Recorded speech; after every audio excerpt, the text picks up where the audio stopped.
Assalamu alaikum wa rahmatullahi wa barakatuhu. Aziz qarindoshlarım, bizning hayotimizda tavhid haqiqatan muhim. Chunki bir odamning tavhidi, ya'ni iymoni mukammal bo'lmasa, qilgan amallari qabul bo'lmaydi. Shuning uchun payg'ambar alayhisalomni Alloh taolo payg'ambar qilib avatganda Makka mukarramada 13 yil faqat mushu tavhidga chaqirish uchun payg'ambar alayhisalomni Alloh taolo avatgan. Payg'ambar alayhisalom 13 yil jarayonida insonlarni ibodat qilishga emas, faqat Allohga iymon etishga chaqirgan. Ya'ni Allohga haqiqiy, to'g'ri, mukammal shaklda iymon etishga chaqirgan. Ya'ni tavhid masalalariga chaqirgan. Payg'ambar alayhisalom Makkadan Madinaga o'tgandan keyin Madinada 10 yilga yaqin muddat yashagan. Bu muddat ichida payg'ambar alayhisalom insonlarni ibodat qilishga chaqirish bilan birga yana tavhidga chaqirgan. Qur'oni Karimni 30 para deymiz, 114 sura deymiz, 6666 oyat deymiz. Mushu oyatlarning ko'pinchisi, hatto shunda deyalaymiz-ki, %90'i yana mushu tavhid, aqida, iymon jihatda so'zlaydi. Faqat 10%, hatto olimlar shunday degan, Qur'oni Karimdagi hukmlar, ya'ni diniy ahkamlarga oid oyatlar 500 dan oshmaydi degan.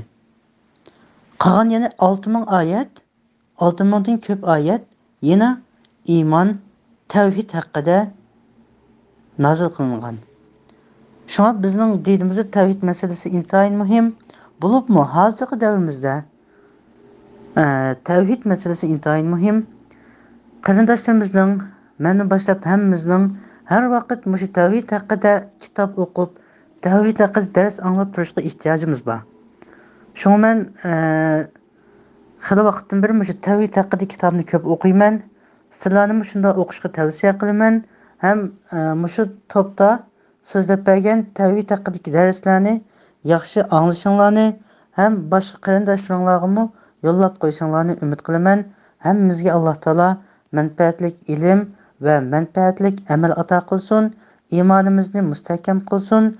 Alloh rozi bo'ladigan, Alloh xohlaydigan tavhid aqidasi ustida yashab, shu tavhid ustida iymonimiz sof holatda o'lib ketishni nasib qilsin. Amin. Assalomu alaykum va rahmatullohi va barakatuh. Tavhid kitobi. Sheyx Salih bin Favzon. Kirish so'z. Bismillahirrahmanirrahim. Barliq güzel mədhiyyələr aləmlərin Rəbbi bolğan Allah Taala xasdır. Rasul Peyğəmbərimiz Muhammed sallallahu aleyhi və səlləmə, onun ail tabatları və sahabelərə Allah Taala'nın rəhmət salamları bolsun. Tavhid haqqında yazılgan bu kitabning o'zi ixcham, mazmuni va ma'nolari keng, iboralari o'ng'ay bo'lishiga ahamiyat berdim. Ko'plagan islom buyuklarining, xususan Sheyx Islom ibn Taymiya, Ibn Qayyim va Muhammad ibn Abdul Vahhab qatorliq ulamolarning qimmatli asarlaridan foydalandim. Cho'qimki, islom aqidalarini o'rganish barcha ilmlarning afzali va musulmonchilikning asosidir. Chunki Allohning dargohida amallarning maqbul va o'z egasiga foydali bo'lishi uchun bu ilmni o'rganish, o'rgatish va amal qilishga ahamiyat berishni taqozo qiladi. Shundaqla biz hozir dinsizlik, xurofotchilik va materializmchilik iqimlari davr surayotgan bir asrda yashayotimiz. Bu iqimlarning hammasi nihoyat xatarlik iqimlardir.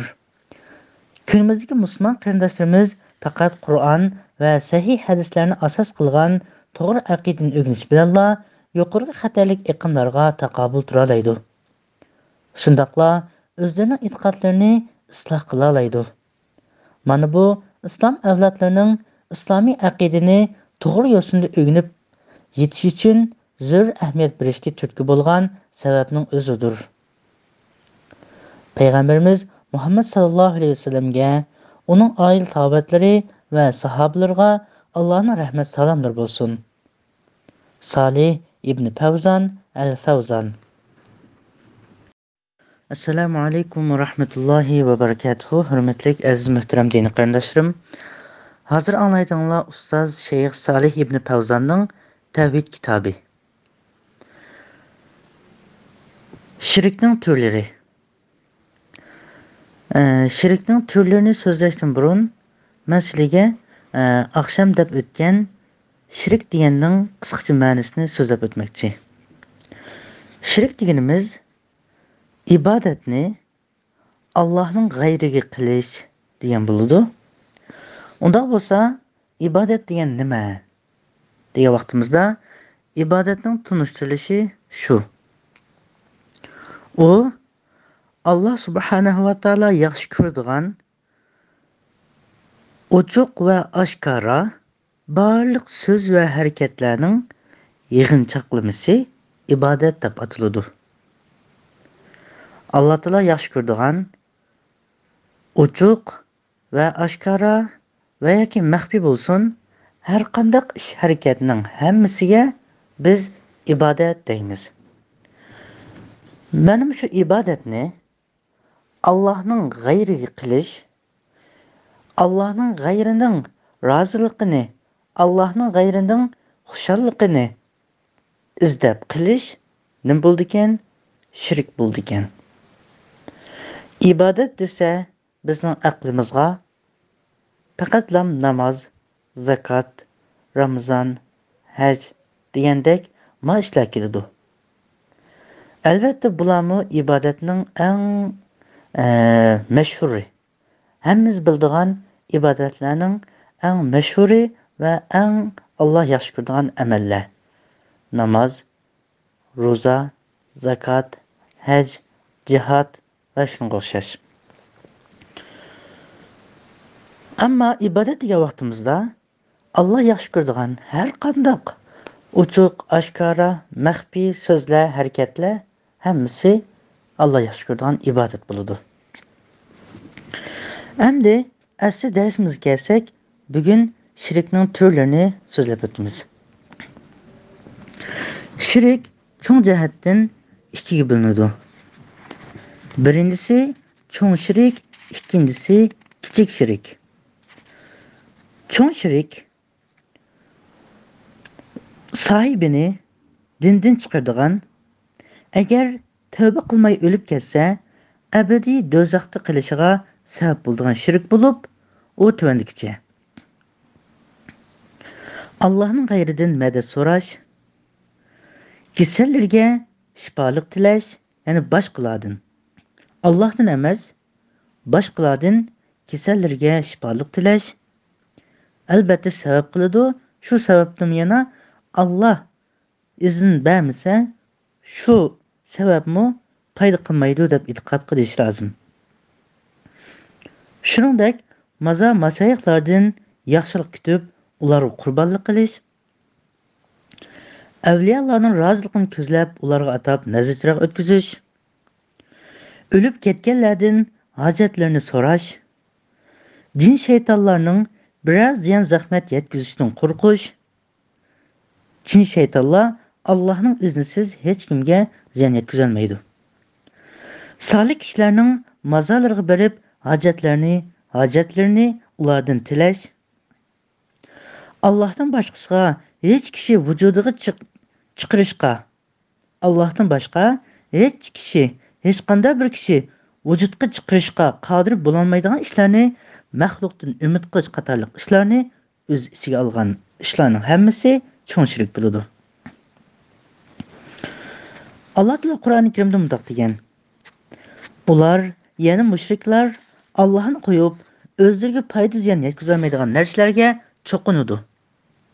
Ular, ya'ni butlar va shunga o'xshash narsalar Allohning dargohida bizga shafaat qilguvchilar deyishadi. Bular hammasi shirkdan iborat. Kichik shirk deganimiz bu turdagi shirkni sodir qiluvchi dindan chiqib ketmaydi. Lekin uning iymoni naqs bo'lgan bo'ladi. Ammo kichik shirk cho'ng shirkka elib boradigan vositadir.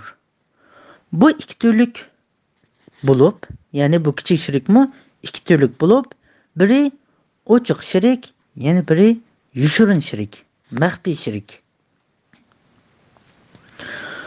Ochiq shirik deganimiz bu so'z va amallar bilan bo'ladigan shirik bo'lib, masalan, Allohning g'ayrining nom bilan qasam qilish.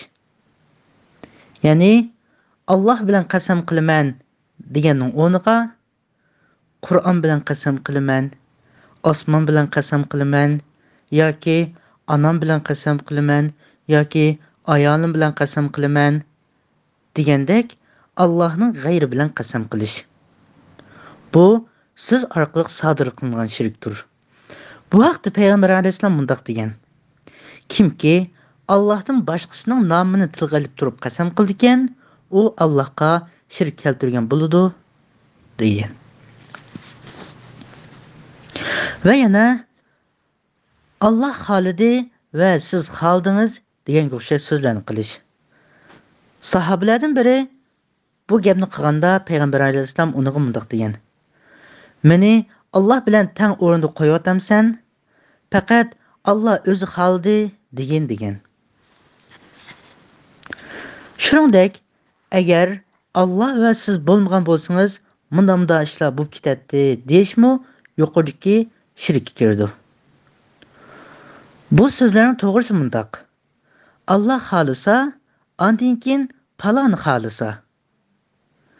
Agar Alloh bo'lmaganda, undan keyin falonchi bo'lmaganda deyish bu durustdir. Maning orasini ayırılaylı. Aldı bilen Allah, onundan keyin siz bo'lmagan bo'lsangiz, munda bo'ladi deyish to'g'ri. Ammo Allah va siz bo'lmagan bo'lsangiz, munda bo'lmaydi degan bo'lsa, bu shirk bo'ladi. Allah bilan maxluqni teng qilib, Allohga maxluqning ehtiyoji bor degidek. Maxluq bo'lmagan bo'lsa, Allah u ishni qilolmaydigan degidek, munda ma'noni bildirib qo'yadigan so'zlardan yiroq bo'lish kerak. Chunki bandaning xolishi Allohning irodasidan keyin bo'ladi. Allah xohlaganda, undan keyin bandalar xohlalaydi. Alloh taolo Qur'oni Karimda mundaq degan: Faqat olamlarning Rabbi bo'lgan Alloh xohlagandala, ondan sizlar xohlay olaysizlar. Ya'ni Allah xohlamaguncha sizlarning xohlaganinglarning hech foydasi yo'q.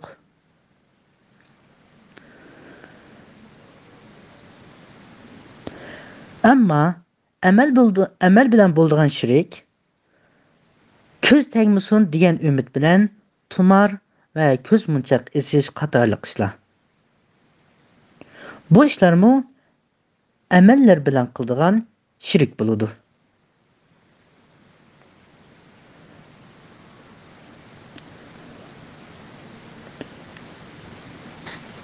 Bu kichik shirk hisoblanadi.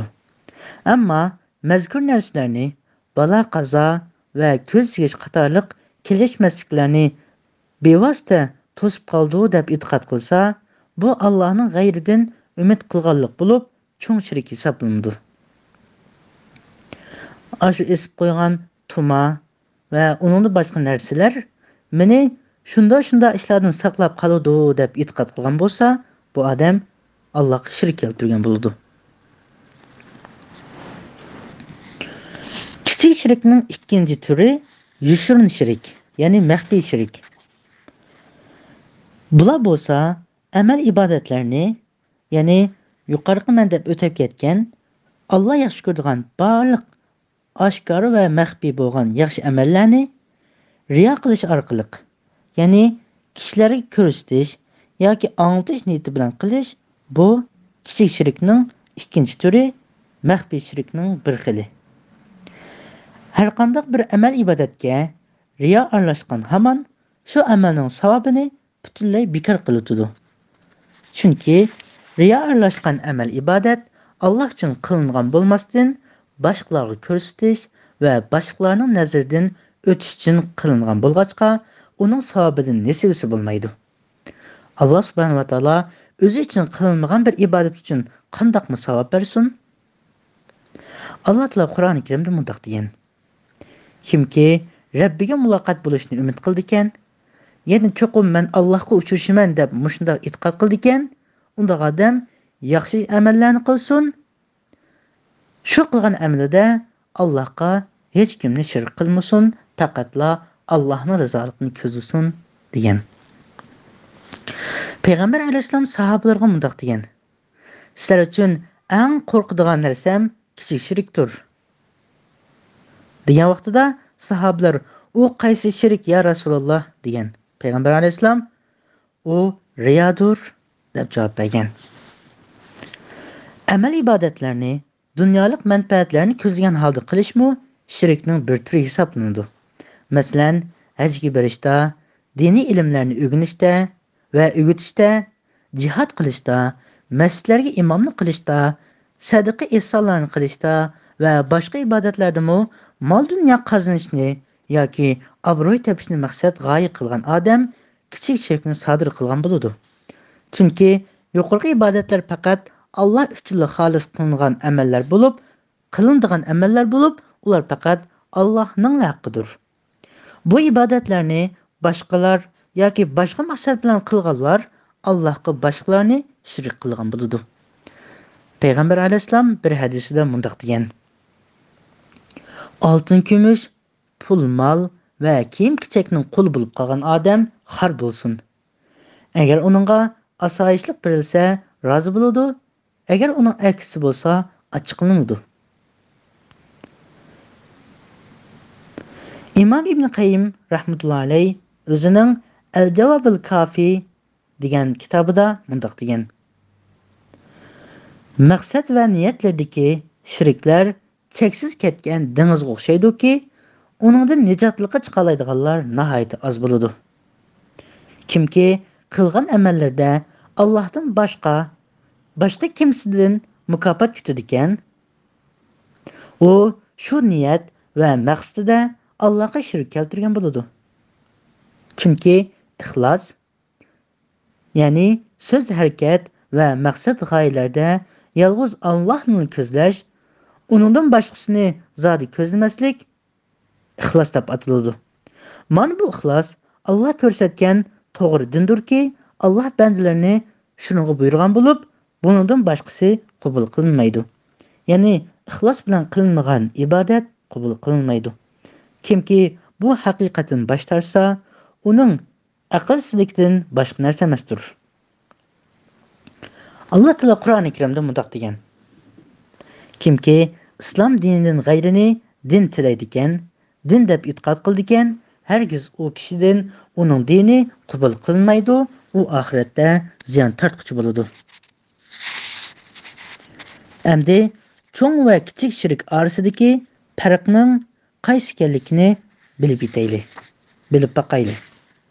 Birinchi, cho'ng shirk sohibini dindan chiqaradi, mushrik qiladi, ammo kichik shirk sohibini dindan chiqarmaydi.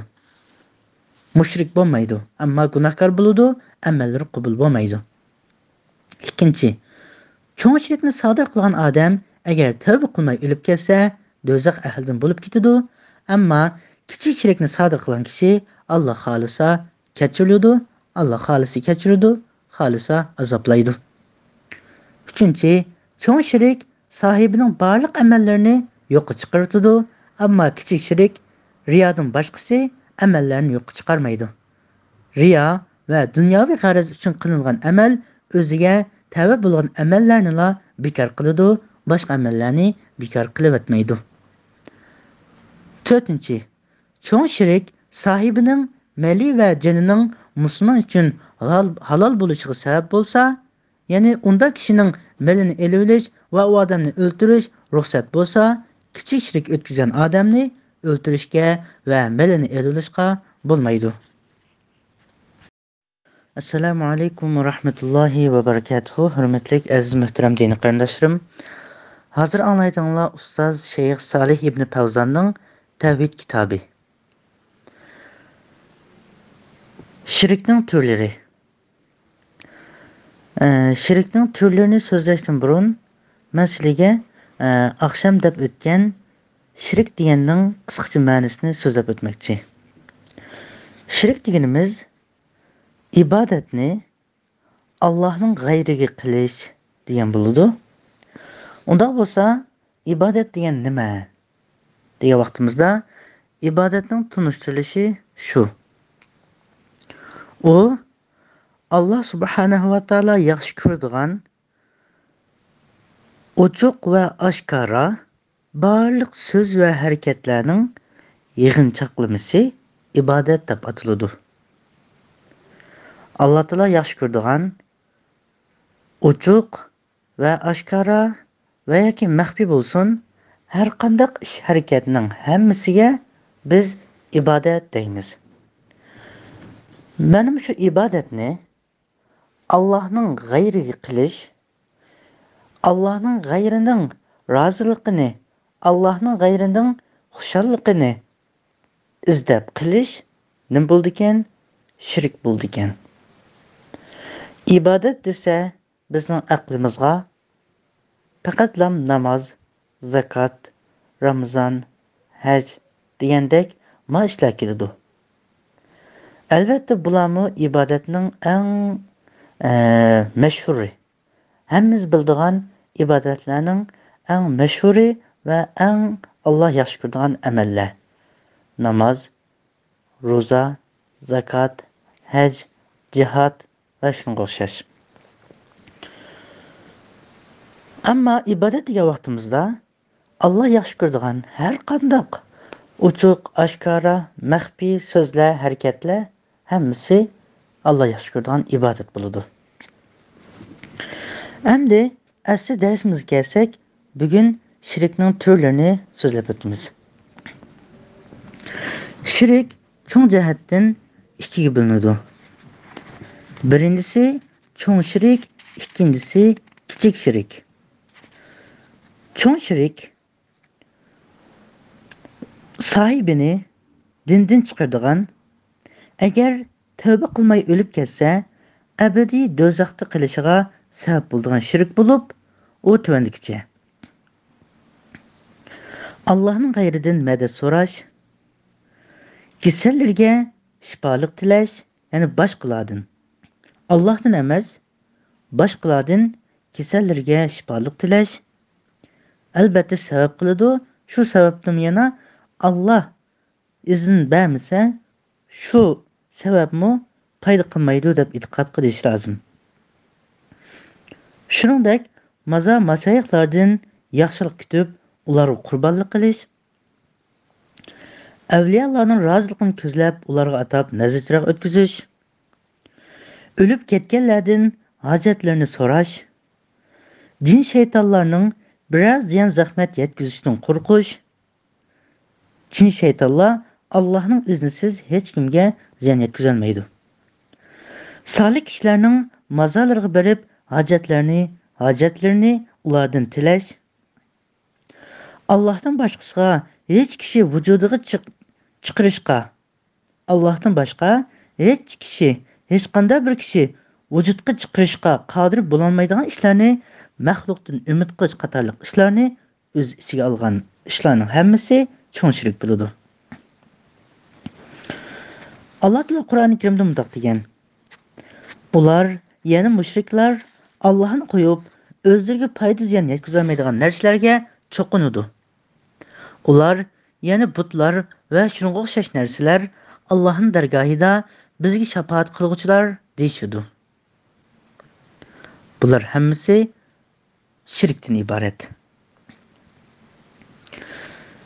Kichik shirk deganimiz bu turdagi shirkni sodir qiluvchi dindan chiqib ketmaydi. Lekin uning iymoni naqs bo'lgan bo'ladi. Ammo kichik shirk cho'ng shirkka elib boradigan vositadir. Bu ikki turlik bo'lib, ya'ni bu kichik shirkmi ikki turlik bo'lib, biri ochiq shirk, ya'ni biri yushurin shirk, maxfiy shirk. Ochiq shirk deganimiz bu so'z va amallar bilan bo'ladigan shirk bo'lib, masalan, Allohning g'ayrining nom bilan qasam qilish. Ya'ni Alloh bilan qasam qilaman deganning o'rniga Qur'on bilan qasam qilaman, osmon bilan qasam qilaman yoki onam bilan qasam qilaman yoki ayolim bilan qasam qilaman degandek Allohning g'ayri bilan qasam qilish. Bu so'z orqali sodir qilingan shirkdir. Bu haqda Payg'ambar alayhisalom mundaq degan: Kimki Allohdan boshqasining nomini tilga olib turib qasam qildi ekan, u Allohga shirk keltirgan bo'ladi degan. Va yana Alloh xolidi va siz xoldingiz deganga o'xshash so'zlarni qilish. Sahobalardan biri bu gapni qilganda Payg'ambar alayhisalom uniga mundaq degan: Meni Alloh bilan teng o'rinda qo'yayotamsan? Faqat Alloh o'zi xoldi degan. Shuningdek, agar Alloh va siz bo'lmagan bo'lsangiz, munda ishlar bo'lib ketadi deyishmi yuqoridagi shirkka kirdi. Bu so'zlarning to'g'risi mundaq: Alloh xolisa, ondan keyin falon xolisa. Agar Alloh bo'lmaganda, undan keyin falonchi bo'lmaganda deyish bu durustdir. Maning orasini ayırılaylı. Aldı bilen Allah, onundan keyin siz bo'lmagan bo'lsangiz, munda bo'ladi deyish to'g'ri. Ammo Allah va siz bo'lmagan bo'lsangiz, munda bo'lmaydi degan bo'lsa, bu shirk bo'ladi. Allah bilan maxluqni teng qilib, Allohga maxluqning ehtiyoji bor degidek. Maxluq bo'lmagan bo'lsa, Allah u ishni qilolmaydigan degidek, munda ma'noni bildirib qo'yadigan so'zlardan yiroq bo'lish kerak. Chunki bandaning xolishi Allohning irodasidan keyin bo'ladi. Allah xohlaganda, undan keyin bandalar xohlalaydi. Alloh taolo Qur'oni Karimda mundaq degan: Faqat olamlarning Rabbi bo'lgan Alloh xohlagandala, ondan sizlar xohlay olaysizlar. Ya'ni Allah xohlamaguncha sizlarning xohlaganinglarning hech foydasi yo'q.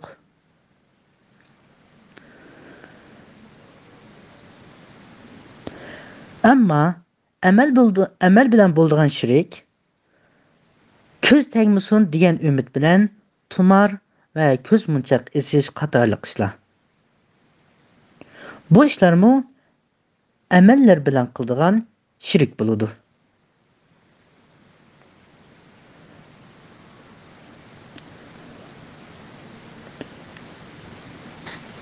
Bu kichik shirk hisoblanadi.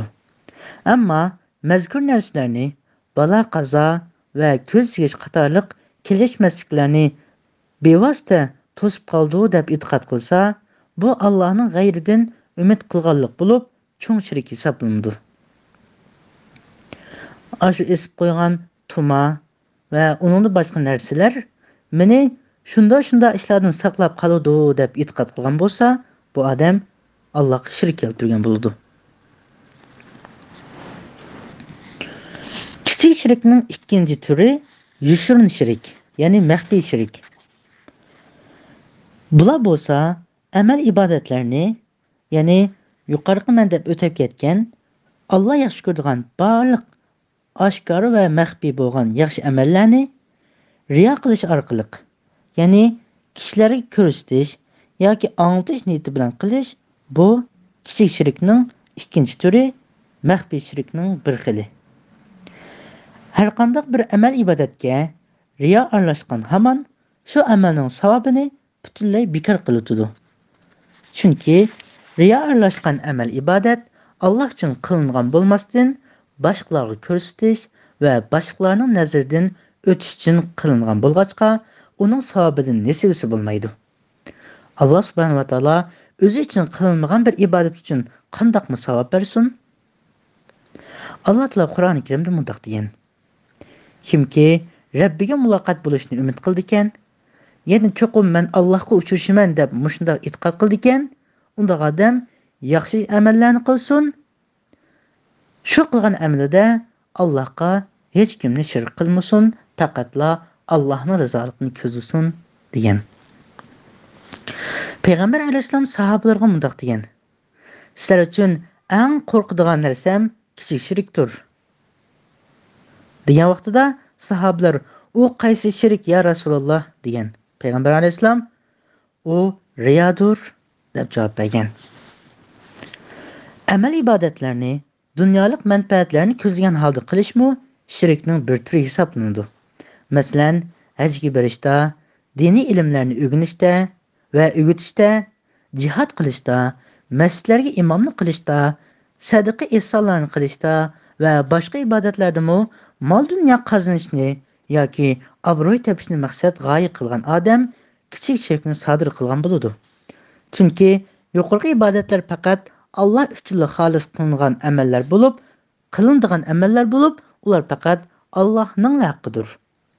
Bu ibodatlarni boshqalar yoki boshqa maqsad bilan qilganlar Allohga boshqalarni shirk qilgan bo'ladi. Payg'ambar alayhissalom bir hadisida mundaq degan: Oltin, kumush, pul, mol va kiyim-kechakning qul bo'lib qolgan odam xor bo'lsin. Agar uningga asoyishlik berilsa, rozi bo'ladi. Agar uning aksi bo'lsa, achchiqlanadi. İmam İbn Qayyim rahmetullah alayh o'zining Al-Javobil Kafi degan kitobida mundaq degan: Maqsad va niyatlardagi shirklar cheksiz ketgan dengizga o'xshaydi-ki, uningdan nijotlikqa chiqa oladiganlar nihoyat oz bo'ladi. Kimki qilgan amallarda Allohdan boshqa kimsadan mukofot kutadi ekan, u shu niyat va maqsadida Allohga shirk keltirgan bo'ladi. Chunki ixlos, ya'ni so'z, harakat va maqsad g'oyalarda yolg'iz Allohni ko'zlash, uningdan boshqasini zodi ko'zlamaslik ixlos deb ataladi. Mana bu ixlos Alloh ko'rsatgan to'g'ri dindirki, Alloh bandalarini shunga buyurgan bo'lib, buningdan boshqasi qabul qilinmaydi. Ya'ni ixlos bilan qilinmagan ibodat qabul qilinmaydi. Kimki bu haqiqatdan bosh tortsa, uning aqlsizlikdan boshqa narsa emasdir. Alloh taolo Qur'oni Karimda mundaq degan: Kimki islom dinidan g'ayrini din tilaydigan, din deb e'tiqod qildigan, hargiz u kishidan uning dini qabul qilinmaydi, u oxiratda ziyon tortquchi bo'ladi. Endi cho'ng va kichik shirk orasidagi farqning qaysi ekanligini bilib baqaylik. Birinchi, cho'ng shirk sohibini dindan chiqaradi, mushrik qiladi, ammo kichik shirk sohibini dindan chiqarmaydi. Mushrik bo'lmaydi, ammo gunohkor bo'ladi, amallari qabul bo'lmaydi. Ikkinchi, cho'ng shirkni sodir qilgan odam agar tavba qilmay o'lib ketsa, do'zax ahlidan bo'lib ketadi, ammo kichik shirkni sodir qilgan kishi Alloh xolisa kechiradi, Alloh xolisi kechiradi, xolisa azoblaydi. Uchinchi, cho'ng shirk sohibining barliq amallarini yo'qqa chiqaradi, ammo kichik shirk riyodan boshqasi amallarni yo'qqa chiqarmaydi. Riyo va dunyoviy g'araz uchun qilingan amal o'ziga tavba bo'lgan amallarni bekor qiladi, boshqa amallarni bekor qilib o'tmaydi. To'rtinchi, cho'ng shirk sohibining mali va jonining musulmon uchun halol bo'lishiga sabab bo'lsa, ya'ni unda kishining malini elib olish va u odamni o'ldirish ruxsat bo'lsa, kichik shirk o'tkazgan odamni o'ldirishga va malini elib olishga bo'lmaydi. A'udhu billahi mineşşeytanirracim. Bismillahirrahmanirrahim. Assalamu alaykum va rahmatullohi va barakatuhu. Hurmatli aziz muhtaram diniy qarindoshlarim. Hozir anglaydiganlar ustoz Sheyx Solih ibn Fawzonning Tavhid kitobi.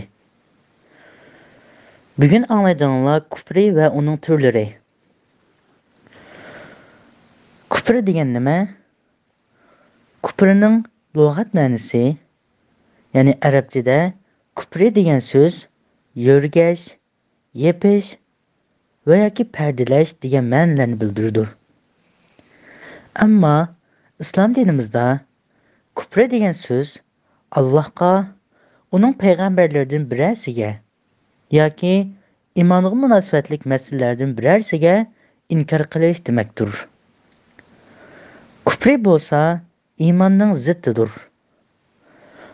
Allohning borligiga shak qilish, islom dinidan yuz o'rish, islom aqidasiga zid keladigan iqimlarga va fikrlarga ergashish qatorliqlarmi kufrning turlaridan sanaladi. Kufrning eng cho'ngi Allohning borligiga inkor qilishdir. Ya'ni Allohni yo'q deb e'tiqod qilishdir. Shunaqla payg'ambarning rostchil ekanligiga ishonib turib, hasad tufayli inkor qilg'uchi va yolg'on sanag'uchining kufrsimi ham buyuk kufrdir. İslam dinimizde kufri iki türlük buludu. Birincisi çoğun kufri. Bu itiqadga münasebetlik bo'lgan kufr bo'lib, çoğun kufrini sadir qilgan odam kafir buludu. İkinci türlü kufr bo'lsa, kichik kufrdir. Kichik kufrni sadir qilgan kishi islom dinidan chiqib ketmaydi, ammo iymoniga daxl yetadi. Çoğun kufr deganimiz 5 türlük buludu. Birincisi kufri inkar. Yani bu bo'lsa Allohga yoki dinda ishinish zo'r bo'lgan aqida masalalardan birarsiga inkor qilish va yoki yolg'onga chiqarish demakdir.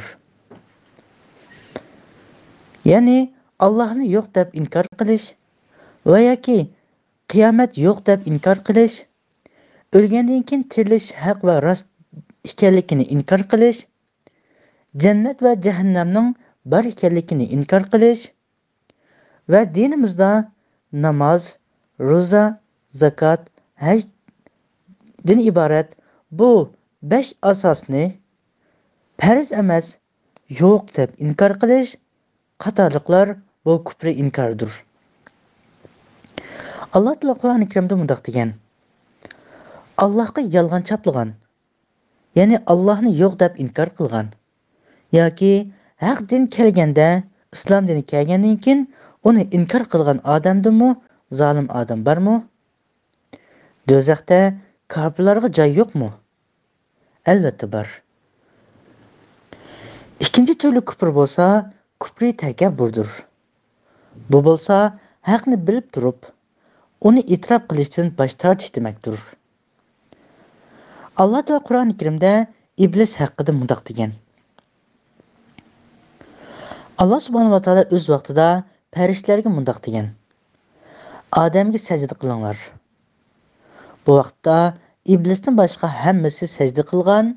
İblis mutakabbirlik tufaylidan, cho'ngchilik qilish tufaylidan sajda qilishdan bosh tortgan, Allohning amriga cho'ngchilik qilib qarshi chiqqan, buning sababi bilan kafir bo'lib ketgan. Shunga Allohning amr farmonlariga Allah Qur'onda mundaq dedi: Allah ma ishlarni qilishni buyurdi, ma ishlarni qilmaslikdan chekladi desa, buni cho'ngchilik qilib bosh tortgan kishi kafir bo'lib ketadi. Üçüncü türlü kufr bo'lsa, kufri shak. Bu bo'lsa, Allohning borligiga yoki dinning haq ekanligiga shak qilish yoki gumon bilan qarash demakdir. Allohning bir va borligiga shak qilish. Alloh bormi-tu, yo'qmi-tu